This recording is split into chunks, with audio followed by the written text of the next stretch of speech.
Hello everyone. Let me introduce you my PhD topic, which is 3D printing in dentistry. I'm Németh from Department of Prosthodontics, and my vision is a high-quality digital prosthodontic treatment using 3D printing technology as a daily routine. So I would like to bring 3D printing to the actual clinical practice. I would like to investigate the accuracy of this technology through dental models and fixed dental restorations.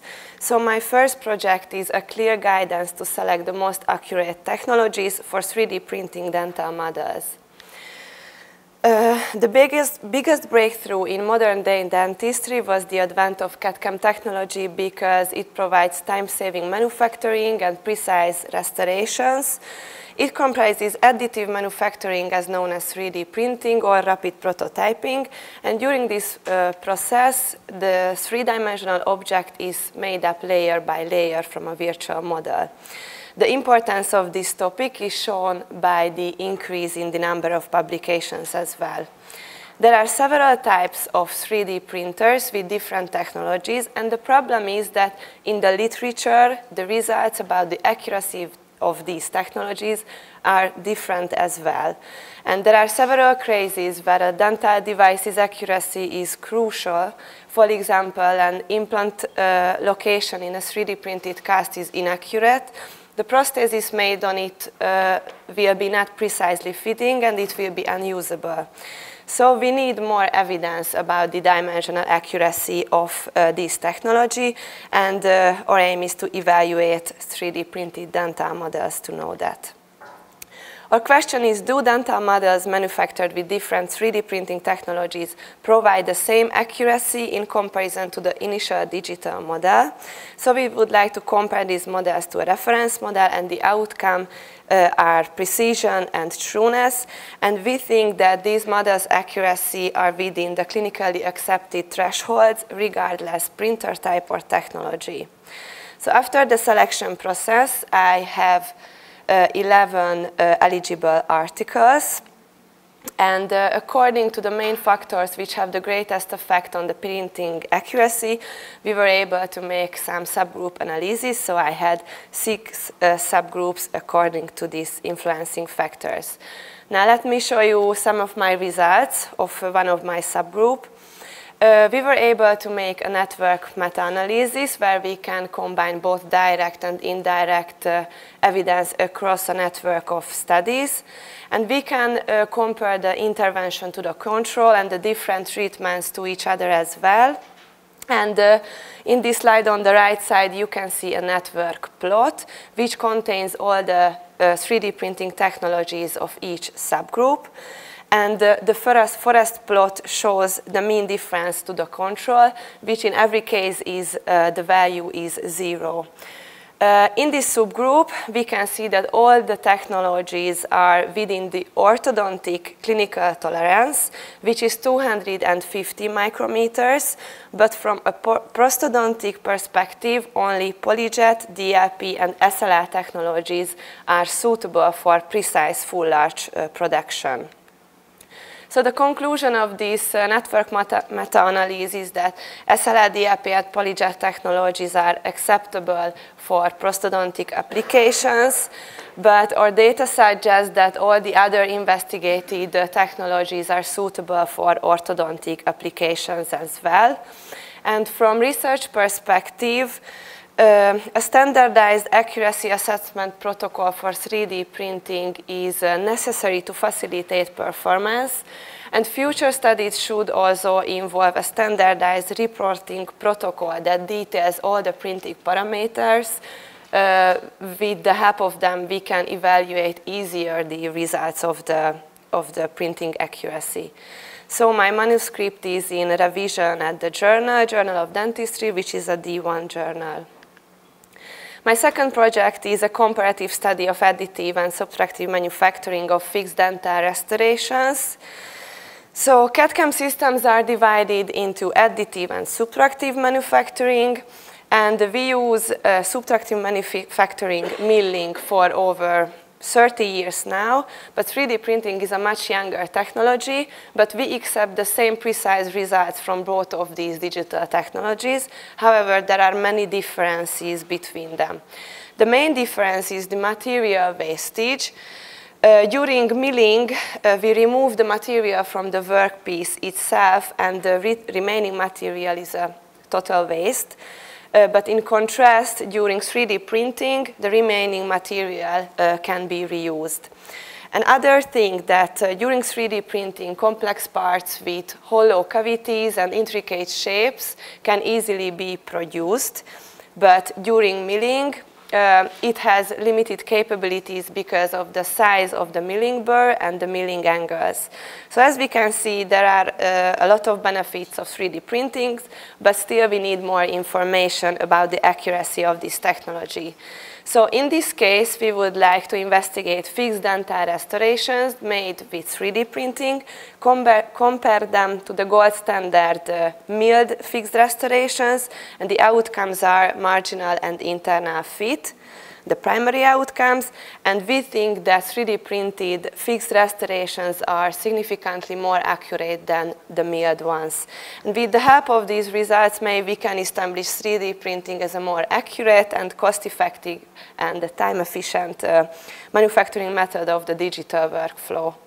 So after the selection, I have 59 eligible full text, so because of this huge amount of data, I am still at the data extraction part. I have a third project, which is an in vitro study, the influence of printing materials on the accuracy of printed dental models.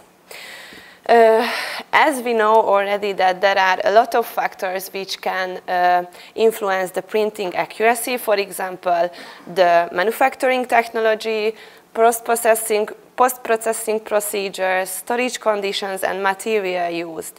3D printer systems are divided into open and closed systems. Closed system printers are only compatible with their own company's materials, but open systems are compatible with a wide range of materials from other companies, as the specific printer Asiga Pro 4K80. So our aim is to evaluate the influence of different printing materials on printing accuracy with the help of this printer. Our question is, does the material used affect the accuracy of these dental models?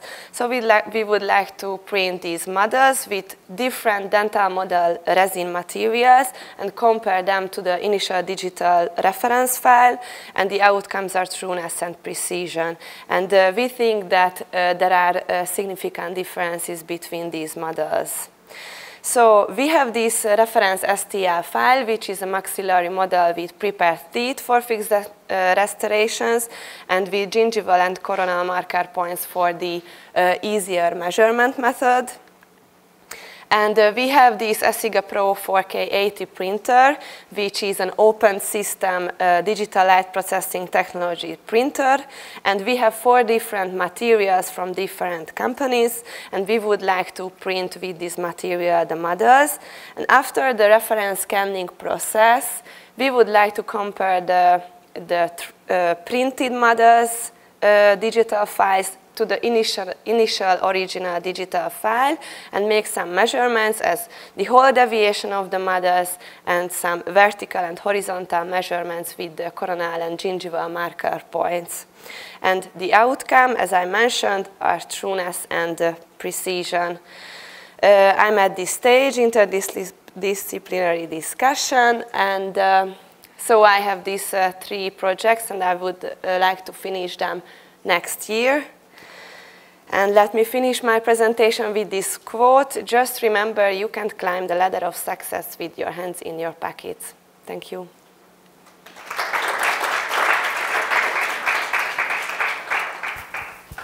Thank you for the nice presentation. Questions? Thank you. It was very interesting, although I have no experience in this field. But my question is, are there any studies to compare the mechanical characteristics of different materials and different ways of preparing these models? Because of course accuracy is important, but the mechanical characteristics are also important, I think. Yes, thank you for your question. This is a really complex topic from the printer perspective, from the material perspective. So there are a lot of studies of the mechanical properties of the printer itself, how the light, the projector is moving, how it cures the material. So there are a lot of differences and articles about them. And on the other hand, there are a lot of articles about the materials itself. So it's for model resin material, or is it for fixed restoration? Is it ceramics or resin or metal, for example? So yes, it's really hard to compare to each other. Thanks for the lecture. I find it very interesting that in the field of dentistry you are going that nicely in the field of 3D printing and additive printing.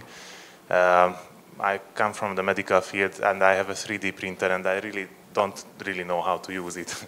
And in the endpoint, in your third topic, it was not clear, are you measuring the sliced files accuracy comparing with the 3 software, or is there a chance to compare the printed, so the 3D printed and rescanned data? Yes, thank you for your question. It is actually about the second thing that you said, that we would like to measure the printed object accuracy. And the reference is the digital starter file.